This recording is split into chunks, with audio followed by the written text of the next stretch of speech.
Good afternoon everyone. Last lecture में हम लोग बाइलिनियर ट्रांसफॉर्मेशन डिस्कस कर रहे थे। बाइलिनियर ट्रांसफॉर्मेशन में हमने ये देखा कि जो इम्पल्स इनवेरिएंस मेथड का ड्रॉबैक था, जहां पर आपका ओवरलैपिंग आ रहा था, अलियासिंग आ रहा था, वो अलियासिंग हमने रिमूव किया।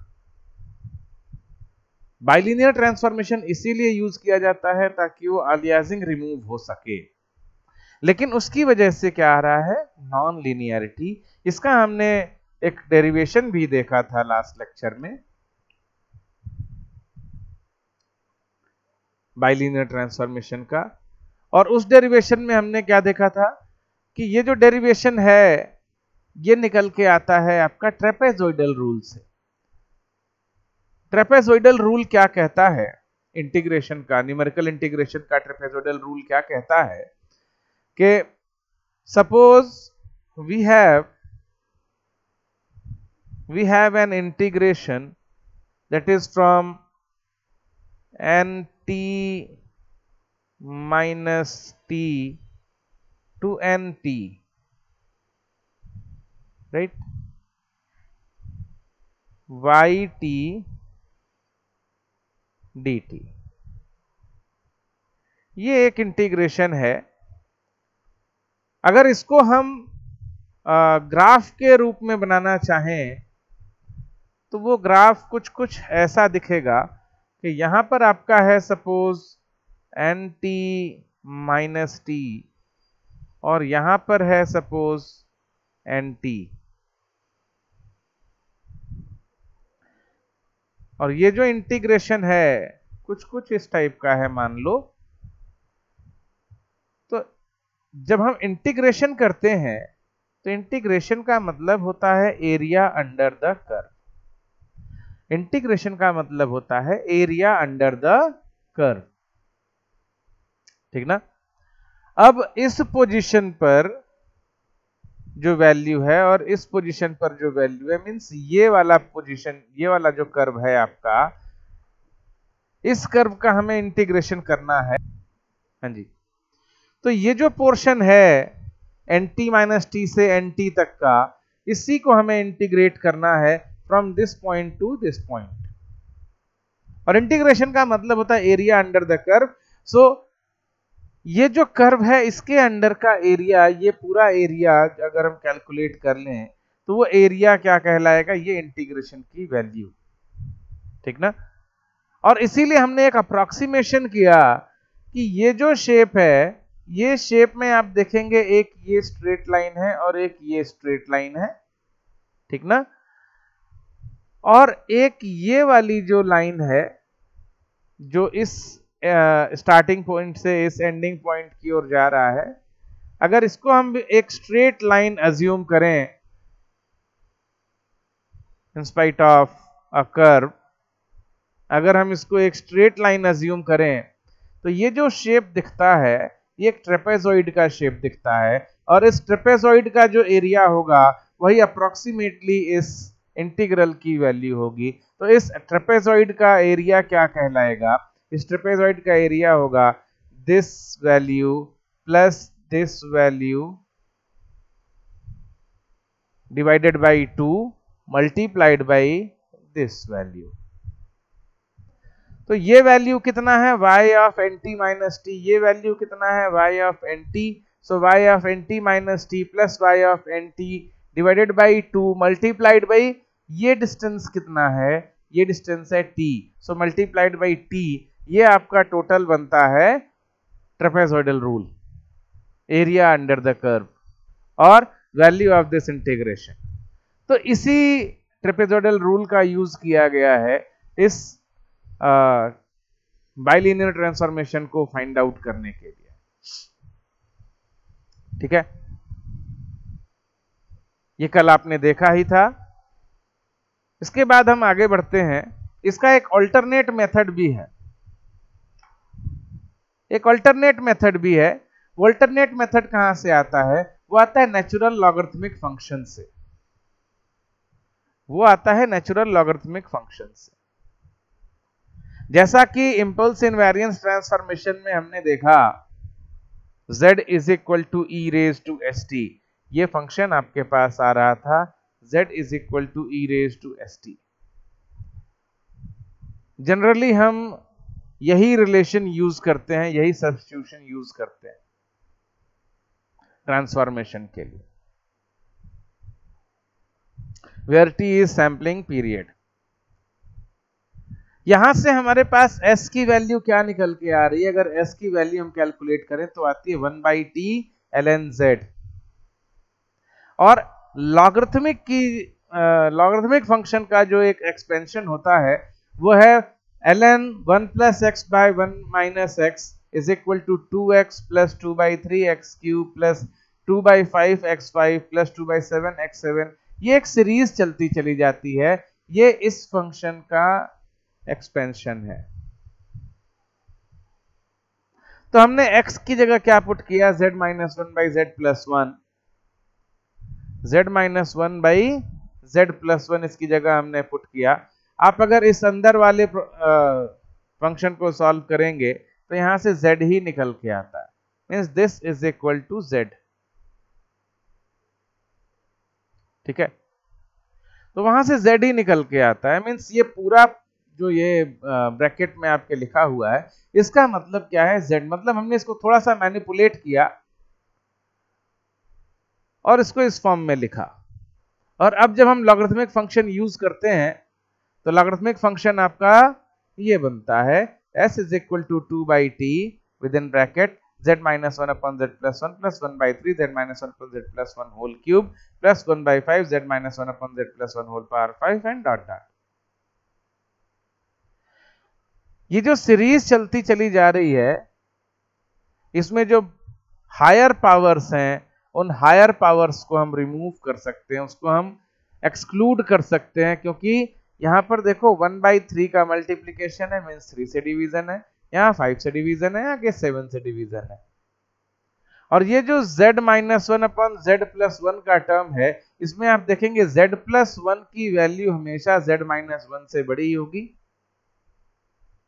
z प्लस 1 की वैल्यू हमेशा ही z माइनस 1 से बड़ी होगी, मींस इस एक फंक्शन की value z minus 1 upon z plus 1 की वैल्यू हमेशा ही 1 से छोटी होगी, और आप उसकी पावर जितनी बढ़ाते जाएंगे वो वैल्यू और 1 से छोटी होती चली जाएगी। इसलिए इन वैल्यूज को हम डिस्कार्ड कर सकते हैं।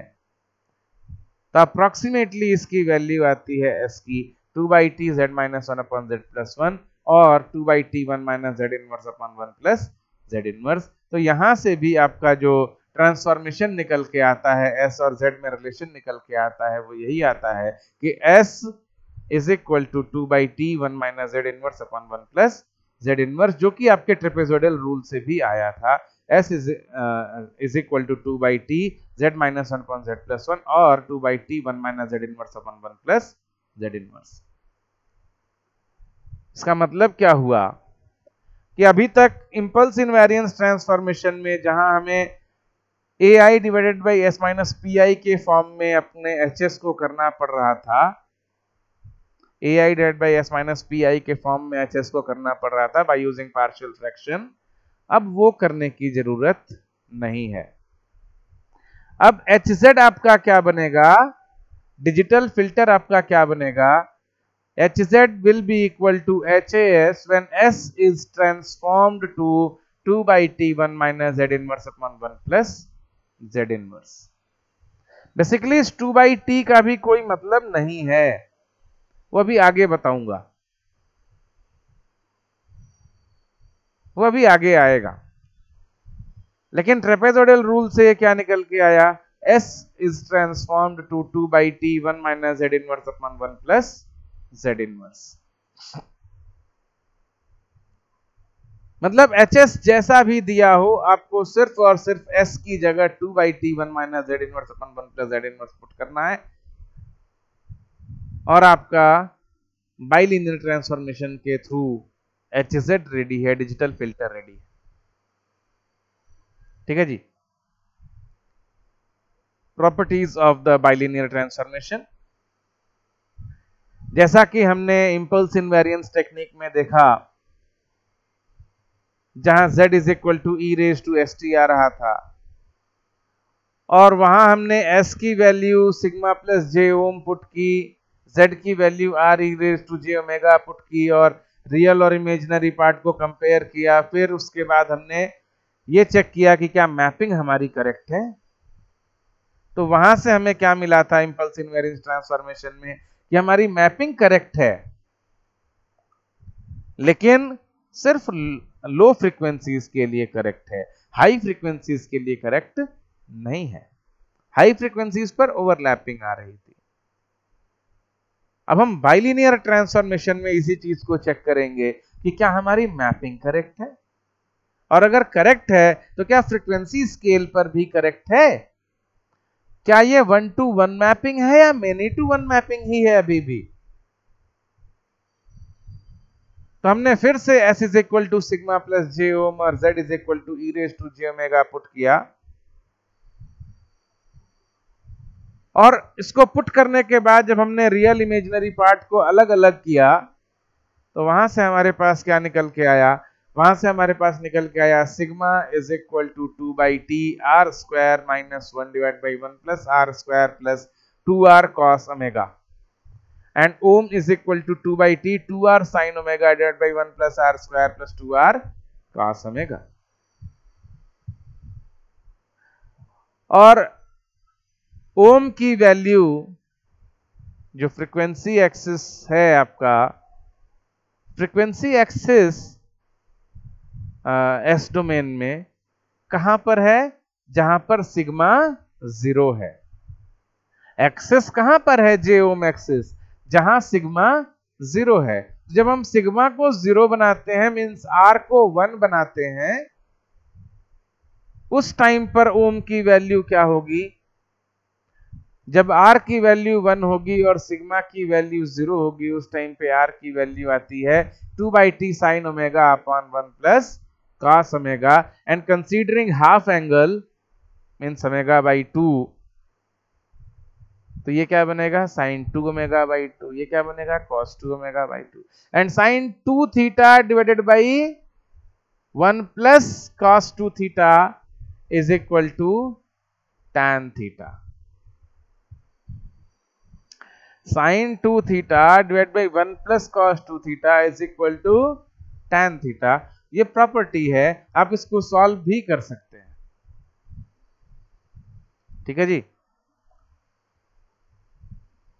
तो यहां से आपका ओम क्या बनता है 2/t tan ओमेगा बाई 2।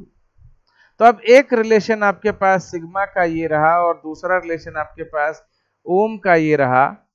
इन दोनों रिलेशन से अब हम एक एक करके चेक करेंगे कि क्या हमारी कंडीशन सेटिस्फाई होती हैं, क्या हमारी मैपिंग करेक्ट है। तो पहला हम उठाते हैं इक्वेशन नंबर 10, जो कि सिग्मा का इक्वेशन है, ठीक है। So from equation 10 we have three conditions as in the case of impulse invariance transformation. First case, when r is from 0 to 1, मतलब r 0 से बड़ा है 1 से छोटा है। तो अगर r 1 से छोटा है, इस इक्वेशन में आप देखें r अगर 1 से छोटा होगा तो r स्क्वायर भी 1 से छोटा ही होगा, और अगर r स्क्वायर 1 से छोटा है तो ये पूरी वैल्यू r स्क्वायर माइनस 1 वाली जो वैल्यू है ये हमेशा नेगेटिव वैल्यू होगी, ठीक है। नीचे ये 1 प्लस r स्क्वायर जब भी होगी वैल्यू पॉजिटिव वैल्यू होगी, ठीक ना, plus 2r cos omega. r कहां से कहां तक है 0 to 1, मीन्स वो भी पॉजिटिव ही है। तो ये नीचे वाली वैल्यू हमेशा पॉजिटिव है, जो डिनोमिनेटर है ये हमेशा पॉजिटिव है, ये कभी भी नेगेटिव नहीं हो रहा है, ये हमेशा पॉजिटिव है। और ऊपर वाला हमेशा नेगेटिव हो रहा है when r is in between 0 to 1। इसका मतलब ये हुआ कि when r is in between 0 to 1, sigma is less than 0. sigma is always negative. ठीक है? When r is in between 0 to 1, sigma is always negative or less than 1, less than 0. Since r in between 0 to 1 would fall within the unit circle which has a radius of in the z domain, radius of unity in the z domain.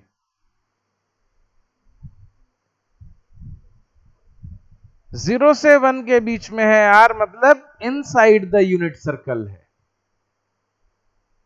और sigma less than 0 है, means पूरा left half plane है S domain का। तो जब left half plane में आप होते हैं,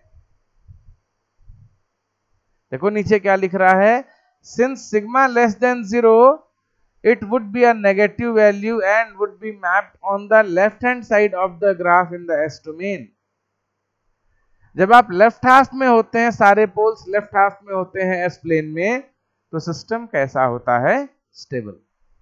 वहीं जेड डोमेन में जब यूनिट सर्कल के अंदर सारे पोल्स होते हैं तो सिस्टम कैसा होता है, स्टेबल। कंडीशन सेटिस्फाई हुई। अगली condition, when r is 1, when r is 1 it's 0। नीचे कुछ भी हो, ये 0 होने से रहा, ये कभी 0 नहीं होगा, लेकिन ऊपर वाली value 0, sigma is equal to 0, means imaginary axis, और r is equal to 1 means on the periphery of the unit circle. मतलब सिस्टम कैसा है, एनालॉग डोमेन में भी मार्जिनली स्टेबल और डिजिटल डोमेन में भी marginally stable. And when r is greater than 1, when r is greater than 1, this value will be always positive, and if this is always positive, sigma is always positive। ठीक ना? sigma is always positive means sigma is greater than 0, और sigma greater than 0 का मतलब है कि complete right hand side of the S domain, complete right hand side of the S domain mean system unstable, और r greater than 1 का मतलब है outside the unit circle mean system is unstable. तो ये तीन कंडीशन तो जैसी impulse invariance transformation में थी, बिल्कुल वैसी ही बाइलिनियर ट्रांसफॉर्मेशन में भी सेटिस्फाई हो रही हैं, तो मैपिंग करेक्ट है। अब आते हैं अगले केस पर, इक्वेशन नंबर 12 पर, जो ये कहता है कि ohm is equal to 2/t tan omega by 2 और omega is equal to 2 tan inverse ohm t by 2। ठीक है, अब अगर इसका हम एक ग्राफ प्लॉट करें, omega is equal to 2 tan inverse omega ohm t by 2, इसका अगर हम एक ग्राफ प्लॉट करें तो वो ग्राफ कैसा होगा, वो ग्राफ इस टाइप का होगा। इसमें इस ग्राफ में ये वाली एक्सिस जो है ये है ओमेगा की, और ये वाली जो एक्सिस है ये है ओम की। और आप ये जानते हैं कि tan पाई बाई 2 कितना होगा। यहां अगर हम ओमेगा पाई पुट करें तो tan pi by 2 means tan 90 कितना होगा, इनफाइनाइट। ठीक ना? वहीं अगर हम माइनस पाई पुट करें तो माइनस 90 कितना होगा, माइनस इनफाइनाइट। ठीक है, मीन्स जो एक्सट्रीम लिमिट्स हैं ओमेगा की, पाई एंड माइनस पाई, वहां पर ओम कितना हो रहा है, plus infinity and minus infinity, plus infinity and minus infinity. आप इस ग्राफ को ध्यान से देखेंगे तो आपको क्या दिखाई दे रहा है कि यहां से यहां तक, यहां से लेकर यहां तक ग्राफ काफी हद तक लीनियर है, काफी हद तक लीनियर है और काफी एक्सपैंड भी हो रहा है। काफी हद तक लीनियर है और काफी एक्सपैंड भी हो रहा है। ओम की वैल्यू अगर हम इसको मिडिल रखें तो ओम की वैल्यू यहां माइनस में और यहां प्लस में, इतनी डिस्टेंस तक आपका ग्राफ लगभग लीनियर है और ओमेगा में काफी एक्सपैंड ले रहा है। लेकिन इसके बाद जैसे जैसे आप ओम की वैल्यू बढ़ा रहे हो, ये ग्राफ कर्व ले रहा है, कर्व शेप ले रहा है, मींस कंप्रेस हो रहा है आपके ओमेगा इज इक्वल टू पाई और माइनस पाई की ओर। ठीक ना, उधर पाई से ऊपर नहीं जा सकता और इधर माइनस पाई से नीचे नहीं आ सकता। And this is the frequency compression, this is the frequency compression. और ये फ्रीक्वेंसी कंप्रेशन क्या कॉज कर रहा है? देखो यहां से यहां तक तो ये लीनियर दिख रहा है, कुछ कुछ लीनियर दिख रहा है, लेकिन जैसे ही यहां से ये टर्न लेना शुरू कर रहा है, ये नॉन लीनियरिटी रिप्रेजेंट कर रहा है, ये नॉन लीनियरिटी रिप्रेजेंट कर रहा है। ठीक ना, और यही नॉन लीनियरिटी क्या कहलाती है?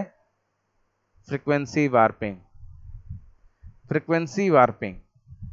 The above plot represent the curve drawn between omega and ohm for bilinear transformation. It is clear from the plot that the mapping is highly nonlinear since the complete negative imaginary axis in the S-plane from ohm is equal to minus infinity to infinity is mapped into the unit circle from omega is equal to minus pi to pi only once.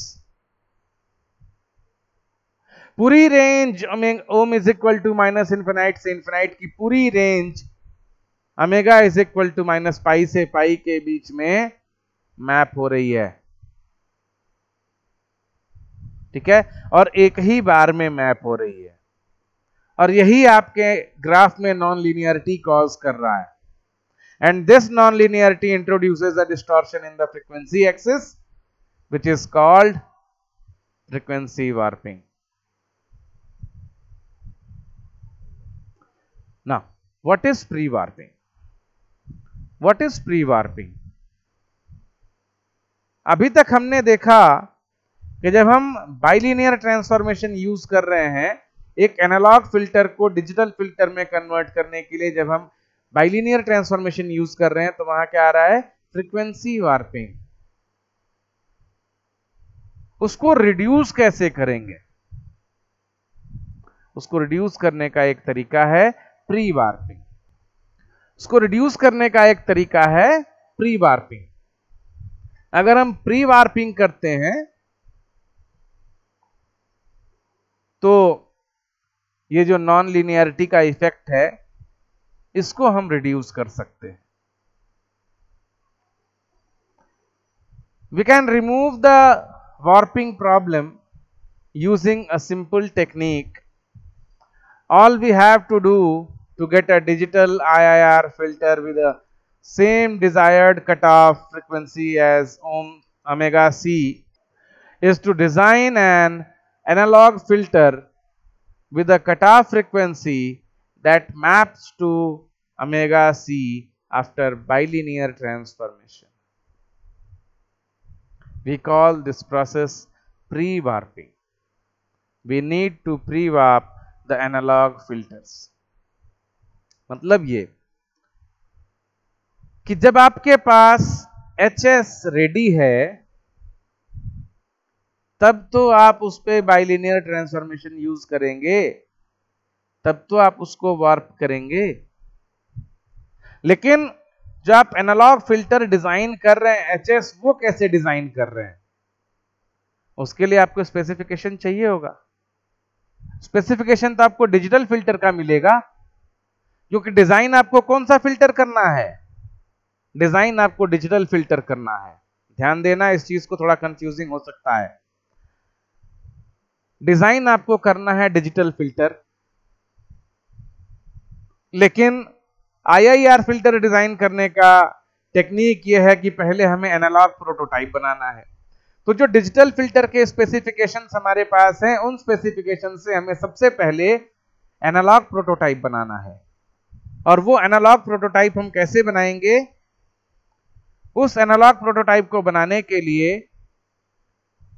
हमें digital frequencies को analogue frequencies में convert करना होगा by using bilinear transformation, and this is called pre warping. कि पहले हमें digital frequency को corresponding analogue frequency में प्री वार्प करना पड़ेगा, और उसके बाद जो फ्रीक्वेंसी हमें मिल रही है एनालॉग फ्रीक्वेंसी, उससे हमें एक फिल्टर डिजाइन करना होगा, एनालॉग फिल्टर, और फिर जब हम उसको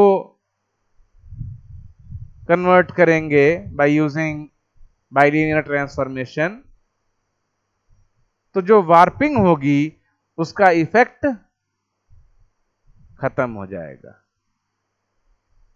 ये जो ग्राफ आपके सामने एक है, इसमें आप देखिए, ये जो ये नीचे वाली लाइन है, ये नीचे वाली जो लाइन है, ये वाला कर्व क्या है? ये वही कर्व है जो ओम और ओमेगा के बीच में भी थोड़ी देर पहले आपने देखा था। यहां भी ओमेगा इधर है और ओम इधर है, तो यहां भी वही कर्व है जो आपने अभी थोड़ी देर पहले देखा था, ठीक ना? और ये वाली जो लाइन है ऊपर वाली ग्रीन वाली, ये ग्रीन वाली लाइन क्या है? ग्रीन वाला कर्व क्या है? ये कैरेक्टरिस्टिक कर्व है जो आप प्री वार्प कर रहे हैं फ्रीक्वेंसीज को, उसका, ठीक? तो पहले आपने ये प्री वार्प किया, बाद में आपने ये वार्पिंग करी, तो ये दोनों एक दूसरे के इफेक्ट को नलीफाई कर देते हैं और आपको एक लीनियर कर्व मिलता है, लीनियर कैरेक्टरिस्टिक मिलता है, और यही लीनियर कैरेक्टरिस्टिक हमारा डिजायर्ड कैरेक्टरिस्टिक है जो कि हमें चाहिए। अगर ये कैरेक्टरिस्टिक नहीं मिलेगी, लीनियर कैरेक्टरिस्टिक नहीं मिलेगी, तो जो आपका फिल्टर रिस्पॉन्स है उसका शेप डिफॉर्म हो जाएगा। उस शेप को पाने के लिए, ताकि वो डिफॉर्म ना हो, ओरिजिनल शेप मिले, उसके लिए pre warping is compulsory. Let us have a look at the graph. The blue line represents the frequency response after bilinear transformation. आपने HS से HZ कन्वर्ट किया by using bilinear transformation, तब जो frequency response आया वो नीचे वाला है, वो रिप्रेजेंट कर रहा है आपका ब्लू लाइन, ये रिप्रेजेंट कर रहा है warping. The green line represents the characteristics of the pre-warped frequencies using bilinear transformation. That green line. And the red line represents the linear characteristic of ohm and omega to obtain the expected response. We are going to merge the blue line with the green line so that it cancels out and gives us the red line. This is basically what pre-warping does. तो pre-warping क्या कर रहा है? जो हमारा warping हो रहा है एंड में ट्रांसफॉर्मेशन के लिए, उसके इफेक्ट को नलीफाई कर रहा है, ठीक है? और इसीलिए प्री वार्पिंग रिक्वायर्ड है। Now steps of the bilinear transformation method. तो सबसे पहले आप जो फ्रीक्वेंसीज हैं, क्रिटिकल फ्रीक्वेंसीज हैं, उनको आप प्री वार्प करेंगे। अब क्रिटिकल फ्रीक्वेंसीज क्या होती हैं? तो किसी भी फिल्टर को आप जब डिजाइन करते हैं तो फिल्टर फ्रीक्वेंसीज पर ही वर्क करता है। अलग अलग फ्रीक्वेंसी बैंड हैं, उन्हीं पर डिपेंड करता है कि फिल्टर कैसा है। जैसे अगर लो पास फिल्टर की बात करें, अगर ये आपका लो पास फिल्टर है मान लो, तो इस लो पास फिल्टर में ये जो फ्रीक्वेंसी होगी जहां तक आप पास कराना चाहते हो, तो ये फ्रीक्वेंसी क्या कहलाएगी? Pass band edge frequency. ये वाली जो फ्रीक्वेंसी है जिसके बाद आप पास नहीं कराना चाहते सिग्नल, जिन फ्रीक्वेंसीज को आप पास नहीं कराना चाहते जिसके बाद, वो क्या कहलाती है? Stop band edge frequency. तो ये दो क्रिटिकल फ्रीक्वेंसीज आ गई। एक और आती है क्रिटिकल फ्रीक्वेंसी जिसको बोलते हैं cut off frequency. Cut off frequency, और कट ऑफ फ्रीक्वेंसी कौन सी है? वो है कट ऑफ फ्रीक्वेंसी जिस पर आपका magnitude 0.707 of the original magnitude रह जाता है। ठीक ना? वो है आपका कट ऑफ फ्रीक्वेंसी। और 3 dB फ्रीक्वेंसी और 3 dB बैंडविड्थ, कई नाम है।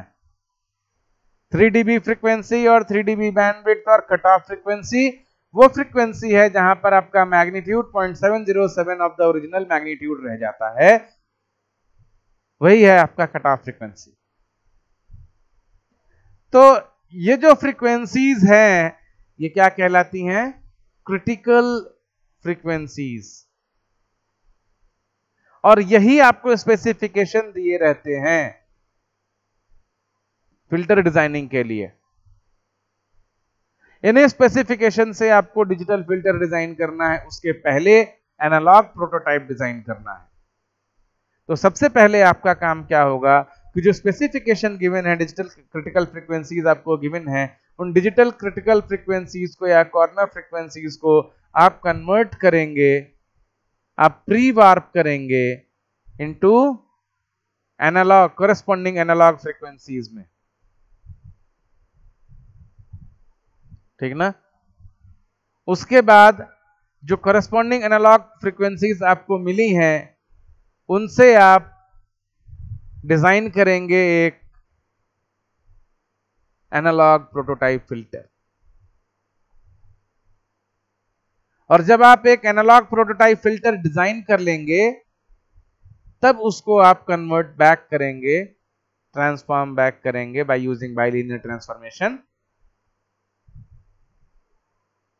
ठीक है? आपके डिजिटल फिल्टर में यहां आप देख रहे होंगे ohm is equal to tan omega by 2 लिखा है, 2/t नहीं है। ठीक ना? यहां 2/t नहीं लिखा है।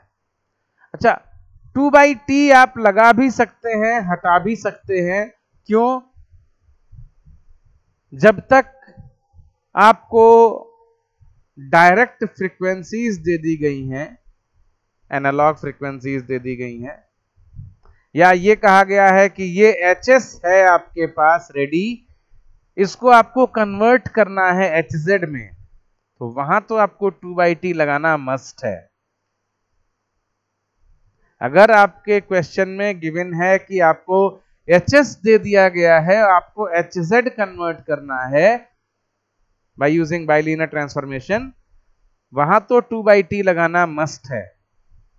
लेकिन अगर स्पेसिफिकेशन दिया है डिजिटल फिल्टर का और कहा है कि आप डिजिटल फिल्टर डिजाइन करें बाय यूजिंग बाइलिनियर ट्रांसफॉर्मेशन, तो वहां पे आप 2/t नहीं भी लगाते हैं तो कोई फर्क नहीं पड़ता, क्योंकि जब आप प्री वार्प करेंगे तो वहां भी 2/t लगेगा, फिर जब आप वार्प करेंगे तो वहां भी 2/t लगेगा, और दोनों जगह का जो 2/t का फैक्टर है एक दूसरे को कैंसल आउट कर देगा। ठीक है? तो उससे कोई फर्क नहीं पड़ता है। वैसे आप प्रैक्टिस में रखें कि हर जगह 2/t लेकर चलें। Now example 1, design a first order low pass digital filter with 3 dB bandwidth और 3 dB frequency। ये माइनस लगाने का मतलब सिर्फ इतना होता है कि वो डिक्रीजिंग स्लोप है, तो कई जगह माइनस दे देता है, कई जगह नहीं देता है। ठीक है? तो उससे कंफ्यूजन वाली बात नहीं है, ये कट ऑफ फ्रीक्वेंसी ही है। 3 dB frequency of 1 kilohertz and a sampling frequency of 8 kilohertz using the first order analog low pass filter, HS is equal to 1 by 1 plus S by ohm C। एक ये लो pass filter का HS आपको given है, लेकिन इसमें ओम सी की value आपको put करनी है। स्पेसिफिकेशन आपको गिवन है डिजिटल फिल्टर का। कट ऑफ फ्रीक्वेंसी आपकी है 1 किलोहर्ट्ज, सैंपलिंग फ्रीक्वेंसी है 8 किलोहर्ट्ज। ठीक है, हमें चाहिए ओमेगा और ओम, तो ओमेगा क्या होगा 2 पाई एफ। ठीक है जी, ओमेगा क्या होगा 2 पाई एफ। अच्छा, आगे क्वेश्चन क्या है, which has a gain of 1 which is 0 dB at 0 frequency and a gain of 3 dB or under root 0.5 or 0.707 at ohm C। ठीक है, तो अब इस क्वेश्चन को हमें सॉल्व करना है। अच्छा, इस क्वेश्चन में एक चीज बहुत अच्छी है, यहां पर जो फ्रीक्वेंसी गिवन है वो 1 किलोहर्ट्ज है और सैंपलिंग फ्रीक्वेंसी है 8 किलोहर्ट्ज। आप ये हमेशा ध्यान रखेंगे कि जहां कहीं भी हम फ्रीक्वेंसी लेते हैं, चाहे कोई भी ट्रांसफॉर्मेशन हो, चाहे वो इंपल्स इनवेरिएंस हो, चाहे वो बाइलिनियर ट्रांसफॉर्मेशन हो, हम जहां कहीं भी फ्रीक्वेंसी लेते हैं, नॉर्मलाइज्ड फ्रीक्वेंसी लेते हैं, तो आप ये कोशिश हमेशा रखेंगे कि जहां कहीं भी आप फ्रीक्वेंसी लें, नॉर्मलाइज्ड फ्रीक्वेंसी लें। अगर गिवन है डेटा तो ठीक है, नहीं गिवन है तो सैंपलिंग फ्रीक्वेंसी आप खुद से अज्यूम करके नॉर्मलाइज करें। नॉर्मलाइज करने का मतलब क्या हुआ कि जो हायर फ्रीक्वेंसी, हाईएस्ट फ्रीक्वेंसी है, उस हाईएस्ट फ्रीक्वेंसी से सारी फ्रीक्वेंसीज को आप डिवाइड कर दीजिए, आपकी फ्रीक्वेंसी नॉर्मलाइज हो जाएगी। ठीक है, तो यहां पर जो हाईएस्ट फ्रीक्वेंसी है वो क्या है, सैंपलिंग फ्रीक्वेंसी। किसी भी केस में जो हाईएस्ट फ्रीक्वेंसी होगी वो कौन सी होगी, सैंपलिंग फ्रीक्वेंसी। तो सैंपलिंग फ्रीक्वेंसी से आप बाकी सारी फ्रीक्वेंसीज को डिवाइड कर दें, नॉर्मलाइज हो जाएगी, और उसके बाद आप अपना क्वेश्चन सॉल्व करें। ठीक है, तो सबसे पहला स्टेप हमारा क्या होगा कि हम अपनी digital frequency omega find out करेंगे, cut off frequency find out करेंगे, normalised cut off frequency find out करेंगे। देखो, first calculate the normalised digital cut off frequency omega c which is equal to 1 kilohertz by 8 kilohertz. 1 kilohertz cut off frequency given है और 8 kilohertz sampling frequency given है, तो हमने sampling frequency से अपने frequency को डिवाइड कर दिया, कट ऑफ फ्रीक्वेंसी कैलकुलेट हो गई। और चूंकि omega is equal to 2 pi F होता है, इसलिए मल्टीप्लाइड बाई 2 पाई कर दिया। आपका ओमेगा सी कितना आ गया, pi by 4। Sampling period given है 1/8000। भाई सैंपलिंग फ्रीक्वेंसी अगर 8000 हर्ट्ज है, 8 किलो हर्ट्ज और 8000 हर्ट्ज है, तो सैंपलिंग पीरियड कितना होगा, 1 by sampling frequency, so 1/8000 which is equal to 0.125 millisecond. Now calculate the equivalent pre-warped analog filter cutoff frequency. A pre-warped analog filter cutoff frequency ohm C corresponding analog frequency कहां से आएगा, 2/t tan omega c by 2। देखिए मैं वो 2/t लेकर चल रहा हूं, आगे आपको दिखाऊंगा कि ये 2/t कैंसल आउट होता है, ठीक ना। तो 2/t tan omega c by 2, 2/t tan pi by 8 because omega c is pi by 4। और जब इसको सॉल्व किया जाएगा, ध्यान रखेंगे कैलकुलेटर में हमेशा रेडियन मोड रहेगा, पाई है ना, हमेशा रेडियन मोड रहेगा। तो वैल्यू आपकी आएगी 0.8284 बाई टी। टी की वैल्यू हम अभी रख नहीं रहे हैं, क्योंकि जब उसको कैंसल आउट हो ही जाना है तो उसको रखने का कोई फायदा नहीं है। Thus the analog filter has the system function Hs is equal to 1/1 plus S by ohm C। ohm C की वैल्यू पुट कर दिया। Now apply bilinear transform ठीक ना। ये बेसिकली HZ होना चाहिए, ये मैंने यहां गलत लिखा है HS, ये HZ होना चाहिए क्योंकि अब इसमें S की जगह Z हो गया है, इसलिए इसको HZ होना चाहिए। So HZ is equal to 1/1 plus 1/0.4142। अब आप यहां देखें, यहां पर क्या है 0.8284/t और s की वैल्यू क्या पुट करनी है 2/t, तो t से t कैंसिल आउट हो जाएगा और ये जो 2 यहां ऊपर में है उससे जब आप इसको डिवाइड करेंगे तो ये क्या आएगा 0.4142। वैल्यू वही आई जो यहां पर थी 0. इसको जब आप 2 से डिवाइड करेंगे तो 0.4142। ठीक है, तो 0.4142 ही रहा, 2/t कैंसल आउट हो गया। यहां आपने प्री वार्प किया, यहां आपने वार्प कर दिया, 2/t वाला फैक्टर जो है वो कैंसल आउट हो गया। अब जब इसको आप सॉल्व करते हैं तो ये सॉल्व करने पर ये इस टाइप का रिलेशन आता है। यहां पर कुछ वैल्यू आई थी 1 पॉइंट समथिंग, कुछ वैल्यू आई थी, हमने इसको फिर से नॉर्मलाइज किया, इसको 1 बना लिया और जो यहां वैल्यू थी उससे सारे कोएफिशिएंट्स को डिवाइड कर दिया। तो ये हमारा कंप्लीट HZ डिजिटल फिल्टर का ट्रांसफर फंक्शन फाइंड आउट हो गया। ठीक ना। और अगर डिफरेंस इक्वेशन देखा जाए तो डिफरेंस इक्वेशन इससे ये बनेगा। ठीक, आगे हम कुछ और एग्जाम्पल लेंगे अगले लेक्चर में। सो तब तक के लिए थैंक यू।